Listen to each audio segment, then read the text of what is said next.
سامعین، ریڈیو پاکستان ملتان کے اسٹوڈیوز میں آج ہم نے ریڈیو پاکستان کے آواز کے قبیلے کی ایک سنہری آواز بھی، ان کی بہت خدمات ہیں ریڈیو پاکستان ملتان کے لیے، محترمہ عفت ذکی صاحبہ، میرے ساتھ ان سے مکالمے میں شریک ہیں محترم قیصر نقوی۔ السلام علیکم۔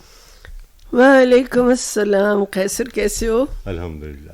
ہم ریڈیو میں بیٹھے ہیں اور خوش قسمت ہیں کہ ہم ریڈیو میں بیٹھے ہیں۔ اچھا میڈم، گزرے زمانوں کی بات کی تو آج کا جو یہ ہمارا مکالمہ ہے آپ سے، وہ بھی کہیں گزرے زمانے کے ایک بڑی طاقتور آواز، بڑی توانا شخصیت محترم فیض احمد فیض کے حوالے سے۔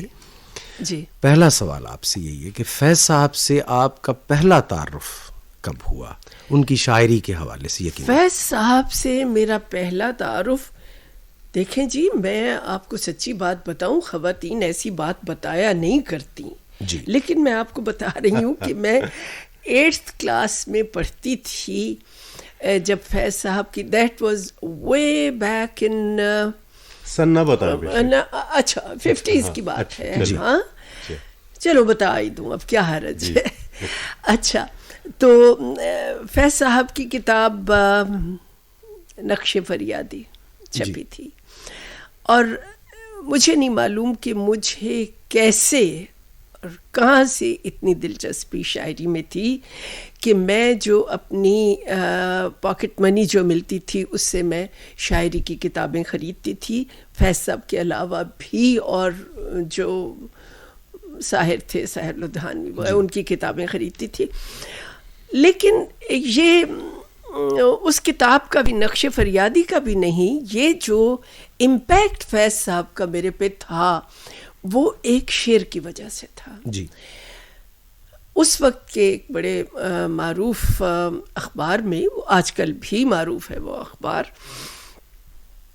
ایک تصویر چھپی اور تصویر کے نیچے ایک شعر تھا، اور شعر تھا، جس دھج سے کوئی مقتل میں گیا وہ شان سلامت رہتی ہے، یہ جان تو آنی جانی ہے، اس جان کی تو کوئی بات نہیں۔ اور نیچے میں نے پڑھا، مجھے اب بالکل یاد نہیں ہے، یہ میں 8th کلاس کی بات کر رہی ہوں، کہ قطب سم تھنگ نام تھا، اور اخوان المسلمین سے ان کا تعلق تھا، مصر کے جو جی، اور جو دکھایا تھا وہ یہ تصویر میں دکھایا تھا کہ وہ ایک وین میں ان کو سوار کر رہے ہیں، اور وین سے وہ یوں کندھا، سر پھیر کے کندھے پہ سے پیچھے دیکھ رہے ہیں، اور ان کا ایکسپریشن جو تھا وہ شاید میں مرتے دم تک نہیں بھلا سکوں گی۔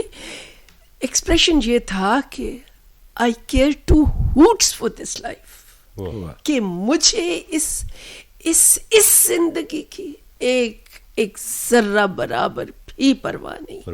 اور فیض کا یہ شعر کہ جس دھج سے کوئی مقتل میں گیا وہ شان سلامت رہتی ہے، ابھی تک میرے ذہن میں وہ شان سلامت ہے فیض کے شعر کی بھی۔ قطب، اللہ جانے ان کا نام آگے کیا تھا، قطب کے اس وین میں، اور وہ وین ان کو جو کوئے جیدار سے نکلے تو سوئے دار چلے، وہ ان کو سوئے دار لے جا رہی تھی، وہ جو وین تھی وہ ان کو پھانسی گاہ کی طرف لے جا رہی تھی، اور یہ جو ایکسپریشن تھا ان کے چہرے پہ، اللہ مان، جتنا اس فیض کے شعر کا امپیکٹ تھا اتنا ہی اس تصویر کا امپیکٹ تھا، اور ابھی تک دونوں میں سے کوئی بھی میرے ذہن سے محو نہیں ہوا۔ اچھا فیض، معاف کیجیے گا، فیض صاحب کے ساتھ اتنی دوستی رہی، خط و کتابت رہی، ملنا جلنا رہا، سب کچھ رہا، لیکن فیض کا وہ امپیکٹ نہ پھر دوبارہ آیا اور نہ میرے ذہن سے گیا۔ اچھا، یہ 12-13 سال کی بچی جو 8ویں کلاس میں پڑھتی ہے، پھر وہ ڈھونڈنے لگی شاعری رسائل میں، اخبارات میں؟ نہیں، میں کتابیں خریدتی تھی ان کی، جی، میں فیض صاحب کے، اور میں آپ کو بتاؤں، اس کے بعد یہ میری روٹین بن گئی. اس وقت آپ میرے اسکول کی لائبریری دیکھیں تو میرے خیال میں جو کتاب کبھی فیض پہ چھپی یا فیض صاحب کی جو کتابیں ہیں وہ تو خیر ہونی تھیں, لیکن anything and everything about Faiz it's in my library. کوئی ایسی چیز نہیں جو میں یہ سمجھوں کہ یہ ہائے کاش یہ میرے پاس ہوتی. نہیں, لوگ کہہ سکتے ہیں کہ کاش یہ ہمارے پاس ہوتی, میرے پاس تو ہے. اچھا, فیض صاحب سے پہلی ملاقات کب ہوئی, آمنا سامنا کب ہوا؟ ہاں, آمنا سامنا لندن میں ہوا. اچھا. میرے بھائی اس وقت ہائی کمیشن میں تھے, he was deputy high commissioner, اور میری اس دوران 14 اگست آیا. میری بھابھی was supposed to be a hostess, Ifti ji کے ساتھ کھڑا ہونا تھا. She was in the hospital, تو افتی جی کے ساتھ میں کھڑی تھی. اچھا, تو افتی جی ہر آنے جانے والے کے ساتھ میرا تعارف کرا رہے تھے. افتخار صاحب کی بات کر رہی ہیں جو بعد میں میرے بھائی سیکرٹری خارجہ بھی رہے ہیں. جی. تو میرے بھائی نہ ہر ایک کا تعارف کرا رہے تھے.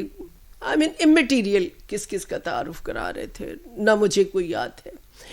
لیکن جب فیض صاحب آئے تو افتی جی نے کہا کہ عفت میٹ فیض. اچھا, اب میں نے فیض صاحب کو حالانکہ تصویریں ان کی بارہا دیکھی تھیں, پھر بھی میرے ذہن میں یہ نہیں تھا کہ میں فیض احمد فیض کو اس طرح ملوں گی آمنے سامنے. اچھا, تو افتی جی تو مہمانوں میں مصروف ہو گئے.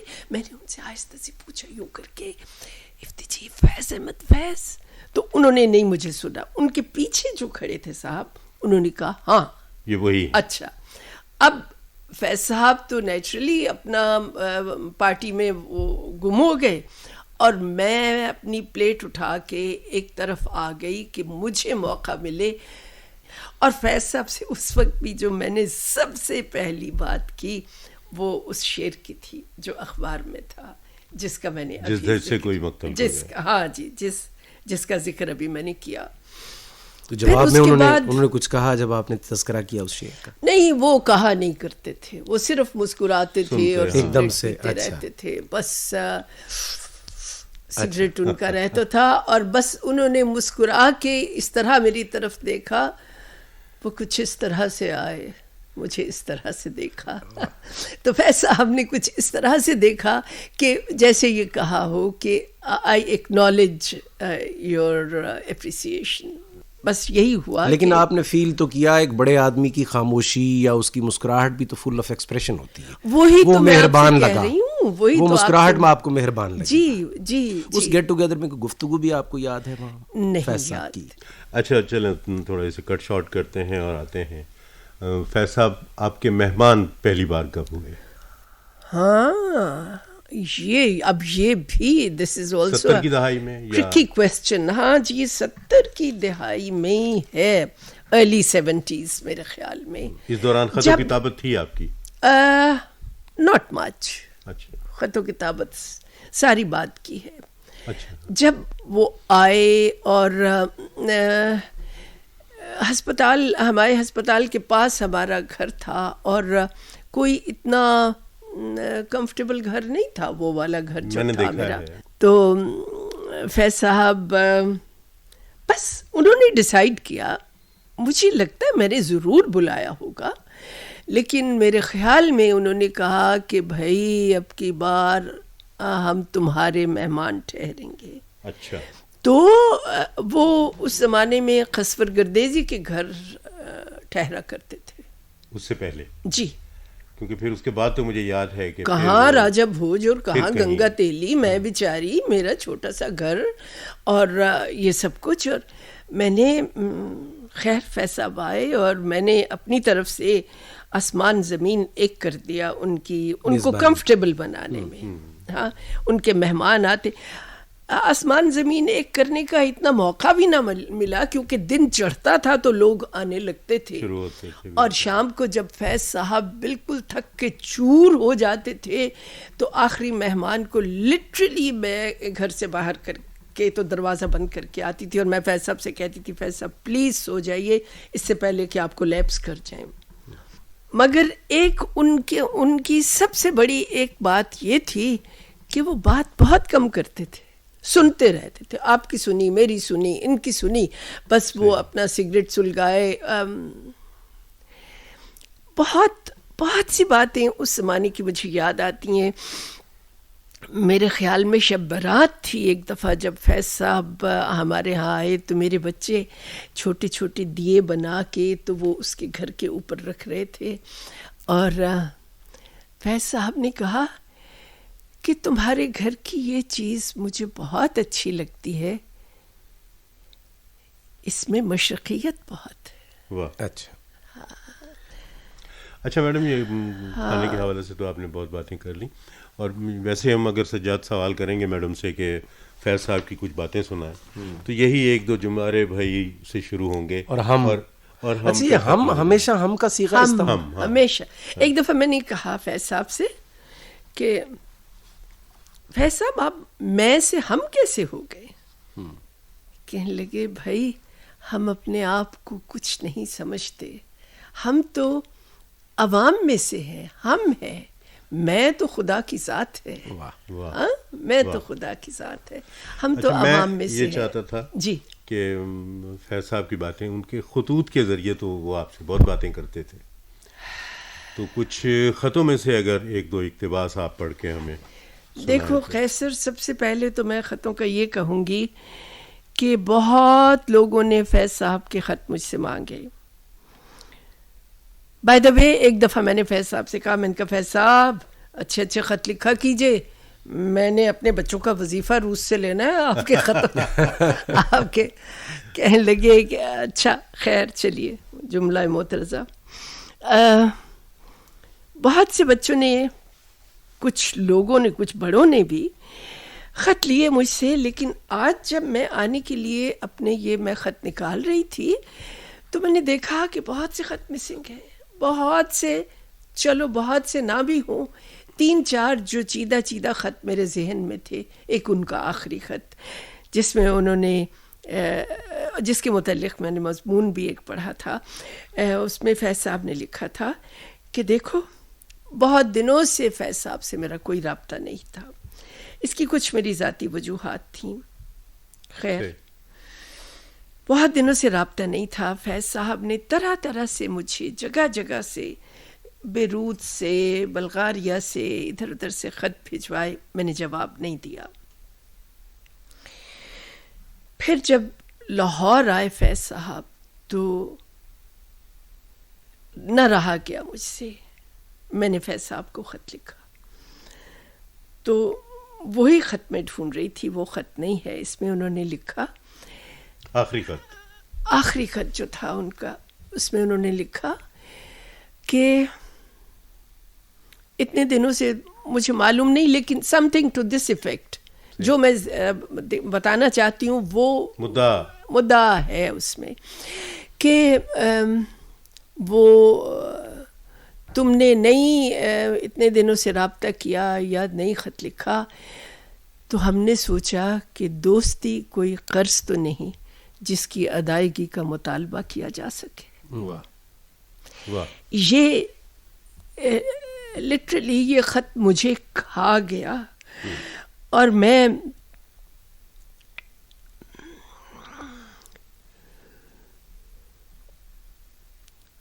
اس وقت گھر میں بہت مصروفیات تھیں اور میں لاہور نہیں جا سکتی تھی. لیکن میں پھر لاہور گئی بھی تو اس وقت جب گلہ کرنے والا تھا ہی نہیں. اور اس خط کے جلدی بعد، مطلب ودن اے ویک آف دیٹ، فیض صاحب چلے گئے.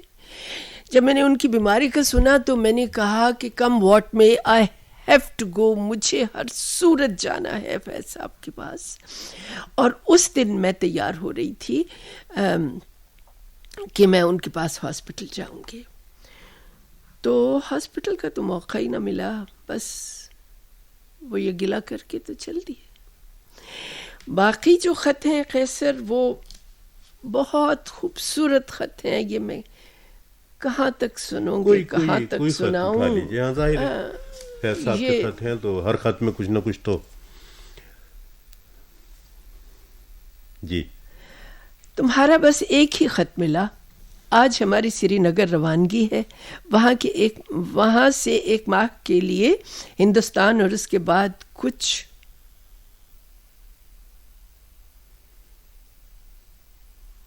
پتہ نہیں. جی یہی چاہتا ہے کہ گھر لوٹ چلیں. شاید نہیں، یہ میرے خیال میں خط سارا ہی رول آؤٹ کرتے ہیں. دس از ناٹ ٹو بی.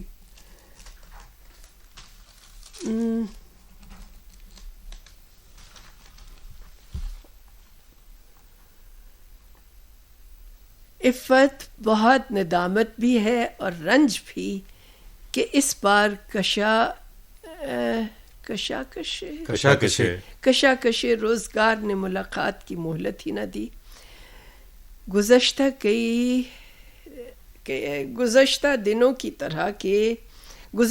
دنوں کی طرح کے درد سر کا اتنا انبار جمع ہو گیا تھا کہ اس سے نپٹنے کی صورت ہی کوئی نہ تھی. بہرحال صحبت باقی ہے بشرط زندگی. غالباً 20-22 دن تک واپسی ہو سکے گی اور پردیس سے تمہیں خط لکھتا رہوں گا.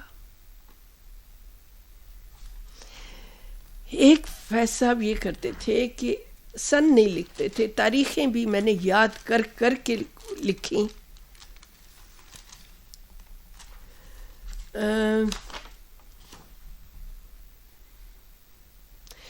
تمہیں ایک خط کافی دن ہوئے لکھا تھا، شاید مل گیا ہو، ابھی تک رسید نہیں آئی، اس لیے یہ 2 حرف ایک دوست کی بیگم کے ہاتھ بھجوا رہا ہوں.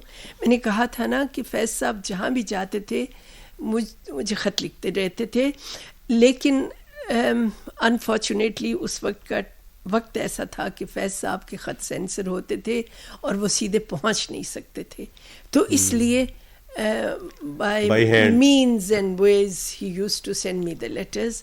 اور یہ انہوں نے کہا کہ یہ 2 حرف ایک دوست کی بیگم کے ہاتھ بھجوا رہا ہوں. یہاں تو کوئی ایسا واقعہ، یہ کیا ہے قیصر، یہ پڑھو. اینک بھی نہیں اجازت دے گی.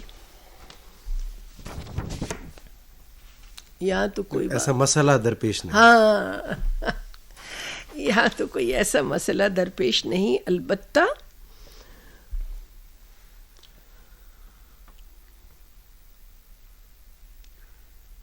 دوسری اینک بھی لگا لیں. چپ رہو. آپ پڑھ دیجئے سجاد صاحب، میری واقعی دوسری اینک کی ضرورت ہے.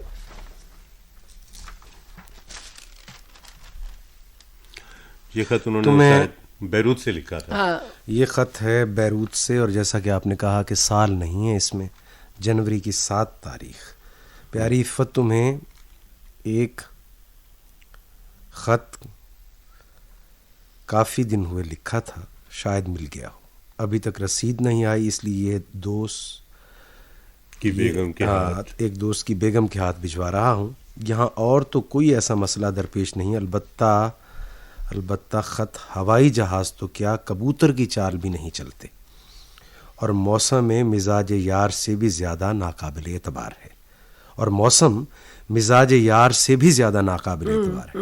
آج موسم بہار کی دھوپ ہے تو کل باد و باران کا طوفان، اور لندن کی سی سردی.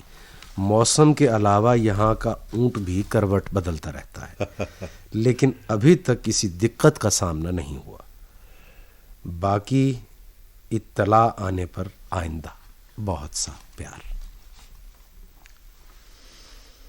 یہ لفافہ ملتان سے واپس آیا تھا، اس لیے محترمہ کا گھر تو ظاہر ہے موجود ہے، لیکن سوال یہ ہے کہ وہ ہیں کہاں. اگر تم لاہور آنے سے پہلے پتہ چلا سکو تو چلا لینا. خطرہ ہے کہ کہیں یہ خاتون اپنے معاملات کا تصفیہ کرنے سے پہلے راہی ملک بقا نہ ہو جائیں. اس لیے تمہارے شہر آنا ہی پڑے گا. شاید ہم یہاں سے ایک ساتھ ہی چلیں. غزل شروع کی ہے. یہ کس کی لگن نے پھر اس دل میں آشیانہ کیا. پھر آج کس نے سخن مجھ سے ہم سے غائبانہ کیا. غم جہاں ہو رخ یار ہو کہ دست عدو سلوک جس سے کیا ہم نے عاشقانہ کیا. تمہارا خط ابھی نہیں پہنچا فیض. اچھا اور کیا پڑھوں فیض صاحب کی خدمت دے. ماسکو سے یہ لکھا ہوا ہے. اگر اتنے زمانے سے تمہیں خط نہیں لکھا تو اس کا یہ مطلب نہیں کہ تمہیں یاد بھی نہیں کیا. لندن میں تو بوریت اور دل زدگی کا یہ عالم تھا کہ کسی کو اپنی پریشانی خاطر سنا کر پریشان کرنے کو جینا چاہا. پھر ہم ہندوستان چلے گئے اور وہاں 2 ماہ تک کیفیت یہ رہی کہ عوام و خواص نے پل بھر مہمانداری سے اتنی مہلت ہی نہ دی کہ کچھ لکھ سکتے. پھر کوئی 2-3 ہفتے کے لیے ایلس بھی آ گئی تھیں. اس لیے گھر کی جانب سے بھی کچھ اطمینان ہوا. اور ہندوستان پاکستان کی ڈاک اتنی مشکوک ہے کہ کوئی لفافہ کبوتر کی چال نہیں چلتا. اس لیے ہم نے سوچا کہیں چین سے بیٹھیں گے تو تمہیں لکھیں گے. اس ماہ کے شروع میں یہاں آنا ہوا. کچھ دن تاشقند میں گزارے اور گزشتہ 4 دن سے یہاں بقول میر اداسیاں تھی میری خانقاہ میں قابل سیر. صنم کدے میں تو ٹک رکے جی لگا بھی ہے. پہلے یہاں سے گھر لوٹ جانے کا خیال تھا لیکن کینیڈا سے کئی فرمائشیں آئی ہیں. اس لیے بس یہ اس طرح کا یہ انہوں نے پھر اسی میں بہت سے اپنی وہ لکھے ہیں. شمع غم جھلملاتی رہی رات بھر گاہ جلتی رہی گاہ بجھتی رہی. شمع غم جھلملاتی رہی رات بھر جو نہ آیا اسے کوئی زنجیر در. ہر صدا پر بلاتی رہی رات بھر. کوئی خوشبو بدلتی رہی پیرہن. کوئی تصویر گاتی رہی رات بھر. یہ سارے ستم سکھلائے گا رسم وفا ایسے نہیں ہوتا. صنم دکھلائیں گے راہ خدا ایسے نہیں ہوتا. گنو سب حسرتیں جو خود ہوئی ہیں تن کے مقتل میں. میرے قاتل حساب خون بہا ایسے نہیں ہوتا. یہ ساری فیض صاحب نے یہ ساری ان کی پرنٹ ہونے سے پہلے کی ہیں. یاد کا پھر کوئی دروازہ کھلا آخر شب. دل میں اتری تیری خوشبو کی صدا آخر شب. چاند سے کتنے ستاروں نے کہا آخر شب. کون کرتا ہے وفا عہد وفا آخر شب. میڈم باتیں تو یقیناً آپ کے پاس بھی بہت ہوں گی اور ہمارا بھی بہت دل کرتا ہے کہ فیض صاحب کے بارے میں یہ بس یہ سن لو. عکس جانا نہ لیے مستی پیمانہ لیے حمد باری کو اٹھے دست دعا آخر شب. گھر جو ویران تھا سرے شام وہ کیسے کیسے فرقت یار نے آباد کیا آخر شب. اچھا بس یہ سارے یہ کیا ادا ہے کہ ایک زمانے سے تمہاری خیریت کی خبر ہی نہیں ملی. یہ فیض صاحب کا ٹپیکل انداز تھا لکھنے کا. ٹھیک سے یاد ہی نہیں کیا. تمہیں کارڈ بھیجا تھا جس کی رسید نہیں آئی. اس کے بعد اب تک سفر درپیش تھا. اب شاید کچھ دن یہاں ٹھکانا ہو تو گرمی گزر جائے وغیرہ وغیرہ وغیرہ. چلے میڈم باقی بہت ساری باتیں ہم فیض صاحب کی آئندہ نشست میں کریں گے. اب تم نے چھیڑ دیا تو تمہیں سننی پڑیں گی ساری. شیور کیوں نہیں سنیں گے, بالکل کریں گے. اور میں آپ کا شکریہ ادا کروں. ارے بھائی مت اس کو اتنا فارمل بناؤ. اتنی اچھی باتیں ہوئی ہیں اور اب تم شکریہ ادا کرنے لگ گئے ہو. مت کرو ایسے. یہ 2-3 اینکوں کا بوجھ اٹھا کے آپ ریڈیو تشریف لائیں گے. اچھا اچھا اچھا اچھا اچھا اتنی بڑی تو خود تم نے کیا لگایا ہوا ہے؟ اینک صاحب. اچھا جی، ایکچولی اگر شکریہ کسی کو کرنا ہے تو مجھے آپ کا کرنا ہے کہ ایک تو میں ایک چھوٹی سی اپنی ذاتی درخواست کر سکتی ہوں. جی ضرور. اچھا سنیے صاحبو، آپ لوگ سب میری بات سنیں اور سنیں یہ کہ جس کے پاس فیض صاحب کے خط ہیں وہ مجھے لوٹا دیں. آپ کے لیے تو وہ صرف خط ہیں، میرے لیے تو وہ سرمایہ حیات ہیں، ایک دوست کی یاد ہے. آپ کیا کریں گے ان خطوں کا؟ مجھے چاہیے وہ خط، پلیز جس کے پاس ہیں مجھے واپس کر دیجیے. شکریہ. چلے ریڈیو کے ذریعے آپ کا یہ پیغام ان دوستوں تک یقیناً پہنچے گا جو آپ سے خط لے گئے اور جنہوں نے واپس نہیں کیے. ان میں سے کچھ تو طالب علم بھی ہوں گے یقیناً. جی پی ایچ ڈی والے. پی ایچ ڈی والے بالکل یقیناً. چلے ان سے ہماری طرف سے بھی گزارش ہے کہ وہ خطوط واپس کریں. اور میڈم ایک بار پھر ہم آپ کا بے حد شکریہ ادا کرتے ہیں اور کرتے رہنا، مجھے دوبارہ بلانا. Sure sure sure. یہی میں فیض صاحب کی بات. یہ ان کے وہ بھی ہیں، مرثیے بھی ہیں میرے پاس. چلو چلیں کسی آئندہ نشست کے لیے. کسی آئندہ نشست. فیض صاحب کی یاد کے موسم کہاں گزرتے ہیں، وہ تو ہمیشہ ساتھ رہیں گے، اور ان کی یاد کے موسم ساتھ ہوں گے تو آپ بھی ہمارے ساتھ رہیں گے. ارے اتنی پیاری بات کہی آپ نے سجاد صاحب. تو کیسے ہم خدا حافظ کہیں. بری صاحب بڑی مہربانی. یہ آپ اصلی والے بری ہیں، امام بری والے بری. جی بہت شکریہ. اچھا جی بہت شکریہ. اللہ حافظ. تو دن کلوزنگ. سامعین ہمارے ساتھ تھیں محترمہ عفت ذکی صاحبہ، اور فیض صاحب کی زندگی، فیض صاحب کا کام اور ان کی فیض صاحب کے حوالے سے یادوں کو ہم آواز دی ہم نے، اور بطور خاص جو فیض صاحب کے خطوط ان کے نام رہے ان کو ہم نے دیکھا، اس میں کیا زندگی تھی، ان میں کیا باتیں تھیں. محترمہ عفت ذکی صاحبہ آپ کی آمد کا بہت بہت شکریہ. بہت مہربانی جی، آپ کا شکریہ، آپ نے بلایا اور میں یہ باتیں کر سکی. پھر بھی دل کی حسرت تو دل میں ہی رہی.